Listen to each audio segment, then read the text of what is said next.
a crise de 1929. Mas, tá bom, por que teve essa crise? Antes desse período aí, antes da década de 20, teve a Primeira Guerra Mundial. Foi de 1914, algum ano aí, 1918, se eu não me engano. Aí nesse período, os Estados Unidos demorou um século para entrar na guerra, só entrou no último ano. Então ele só foi lucrando, porque ele estava vendendo os produtos ali pro pessoal, estava vendendo produto para Inglaterra, para França, então ele só estava se dando bem. Aí ele acabou ficando rico nesse período, o pica, mais pica assim de todos. Por quê? Porque ele estava produzindo para os outros, a guerra não era no território dele, até quando ele entrou na guerra, não teve seu território distribuído, só destruiu o território lá europeu, porque a guerra estava sendo principalmente na Europa, e talvez um pouco na Ásia, não me lembro. Aí com isso, os Estados Unidos saiu da guerra como? Bem, e o resto? Fudido. Por quê? Porque eles estavam gastando muito dinheiro para reconstruir os países. Se bem que teve a indenização ali, só que era parcelado, né? Não era direto. Mas aí, o que aconteceu? Os Estados Unidos estavam produzindo muito, teve a época aí que veio o American Style of Life, American Way of Life, aliás. American Way of Life, que era o seguinte, o pessoal estava tudo bem, né? Tudo rico. Então eles tinham um monte de automóvel, eletrodoméstico, produtos tecnológicos, que as indústrias lá estavam bem ricas, porque estavam produzindo muito para vender para os países europeus, já que as indústrias deles já tinham sido destruídas. Mas na década de 20, mais para o final, quase na década de 30, essas indústrias, principalmente da Alemanha e da Inglaterra, e da Itália, sabe, esses países assim, França, que tinham uma indústria bem desenvolvida, estavam voltando a funcionar. Os Estados Unidos cagou para isso, então eles continuaram produzindo em massa. E o que acontece quando você produz muito e os outros países já não compram mais? Está produzindo para vender para os outros. Os outros países estavam lucrando, já estavam conseguindo vender seus próprios produtos, produzir seus próprios produtos, então não precisava mais, não dependia mais dos Estados Unidos. Então os Estados Unidos não tinha muitos produtos sendo produzidos e pouca demanda. Então, o que acontece? Tem que diminuir essa produção em massa. O que acontece quando você tem que diminuir? Você tem que demitir trabalhadores. Quando você demite, tem um grande desemprego.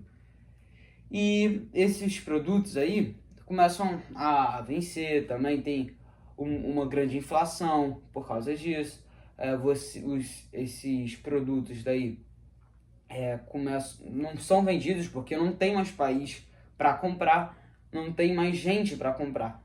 E ó, pensa comigo, você tem os produtos lá sendo vendidos. Aí a população, muitas pessoas são demitidas das fábricas, das indústrias, porque você vai ter que diminuir a sua produção, então você não precisa mais de tanta mão de obra.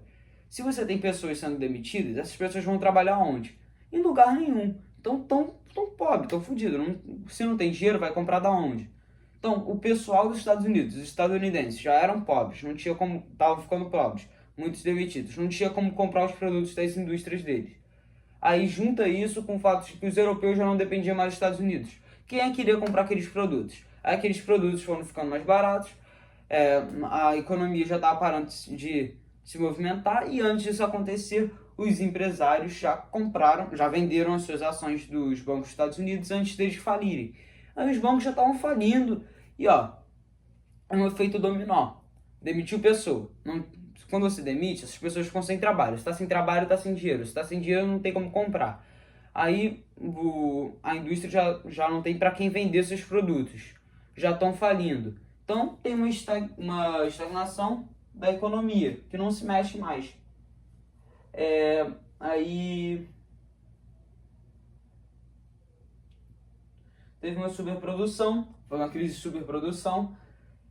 Aí teve o crack da Bolsa de Valores, que se deu no dia 29 de outubro de 1929, que foi quando a Bolsa de Nova York estagnou, assim, tipo, parou. E isso afeta o mundo todo, né? Porque, sendo os Estados Unidos a principal potência, eles compravam, eram o principal comprador dos produtos de todo o mundo. Por exemplo, o Brasil, o principal comprador de café do Brasil era os Estados Unidos. Os Estados Unidos estavam na merda, o Brasil também estava na merda, porque não tinha para quem vender o seu café. Então, afetou o mundo todo, e até a Europa. E isso daí tem várias consequências que eu vou explicar também. Mas só depois, porque é regime totalitário, aí deixa. E o fim do sonho americano, que eles estavam muito bem, depois se fuderam. Todo mundo foi muito morador de rua, gente vendendo seus filhos porque não tinham condições de cuidar deles. Foi realmente muito triste. Tem umas fotos ali no slide da Erika Portela, que vocês vão poder encontrar, bastante dessas fotos chocantes aí. Desemprego, miséria, um desespero. Aí tá bom, como solucionar isso? Então, vocês sabem que os Estados Unidos hoje ainda é uma potência. Como que é uma potência? Se fudeu legal no passado, né, em 1929. O que aconteceu? Veio o New Deal, que foi uma estratégia usada no governo de Roosevelt. Como é que é o nome inteiro do cara? Franklin Delano Roosevelt, o presidente dos Estados Unidos, o governante ali dos Estados Unidos. E utilizou o keynesianismo, como é que é o nome? Essa porra daí. John Keynes aí, acho que é keynesianismo, sabe? Foda-se, depois você pesquisa. Aí o John Keynes teve uma ideia. Os Estados Unidos tinham bastante dinheiro guardado, porque eles lucraram com a Primeira Guerra, né? Estavam vendendo muita coisa, então eles lucraram. Esse dinheiro estava com quem? Estava com o Estado. Para a indústria se movimentar, você vai precisar que a população tenha dinheiro para comprar os produtos produzidos nas indústrias, produtos agrícolas. Porque se a população não tem dinheiro para comprar, o dinheiro vai ficar só na mão do Estado e pronto. Então qual foi a solução de John Keynes? John Keynes. A solução foi basicamente o Estado dar uma determinada quantia de dinheiro para aqueles desempregados. O nome seria seguro-desemprego. Aí o Estado daria esse dinheiro para eles poderem sobreviver e gastar com as coisas que precisavam. Também iria estabelecer um preço fixo, uma tabela de preços assim, para os alimentos produzidos, para os alimentos produzidos nas propriedades agrícolas e também nas indústrias. E de onde é que viria o lucro dos empresários? Viria do Estado também. O Estado daria dinheiro para eles, daria o lucro para eles durante esse período de reestruturação da economia. Mas como que isso ajuda? Vamos lá. Mas deixa eu ver se falei tudo.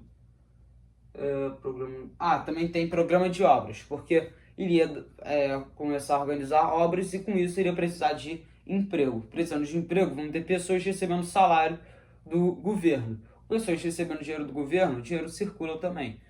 Então, pensa comigo, não tem ninguém para gastar. Então eles estão dando dinheiro pessoal, que o pessoal tenha dinheiro, e também estimula a produção em indústrias e estimula produtores agrícolas a voltarem seus negócios, porque aí vai ter gente vendendo e gente comprando. E isso é basicamente capitalismo, porque se você vende, alguém compra. Aí essa pessoa está dando dinheiro para você, depois você vai usar esse dinheiro para pagar outra coisa. Já está circulando a moeda, entendeu? Aí voltou com o tempo. Então, qual foi o grande baque da crise de 1929? O grande baque é que, falhou, né? Era o liberalismo econômico de Adam Smith, que a gente estudou lá no Iluminismo, né? Logo depois do Iluminismo. O cara, ele basicamente organizou ali uma estratégia, só que não foi adaptada ao contexto atual, ao contexto daquela época, né? Não foi mudando. Então, falhou e tem que mudar. Só que o pessoal falou, caraca, o capitalismo falhou e socialismo tá logo ali, socialismo tá dando certo. Então, quais foram as consequências na Europa? As consequências na Europa foram que vários países foram impactados, como já falei, o mundo todo foi impactado por isso, e os europeus, muitos viram o capitalismo falhando, foram impactados porque os Estados Unidos não estavam mais comprando seus produtos, e com isso também tem o socialismo da União Soviética que está funcionando muito bem. O pessoal ele tá com emprego, tá com comida, tem o básico. E muitos não estavam tendo isso graças à crise do capitalismo. O socialismo estava bem, o capitalismo estava mal. Então, o que eles vão pensar, né? O capitalismo está ruim, vamos para o socialismo. Mas aí muitas pessoas ficaram com medo desses grupos que surgiam defendendo o comunismo, o socialismo da União Soviética. Principalmente na Itália e na Alemanha. Então formaram-se grupos opositores do comunismo que iriam reprimir estes grupos. E também dá para perceber que não estava funcionando aquela estratégia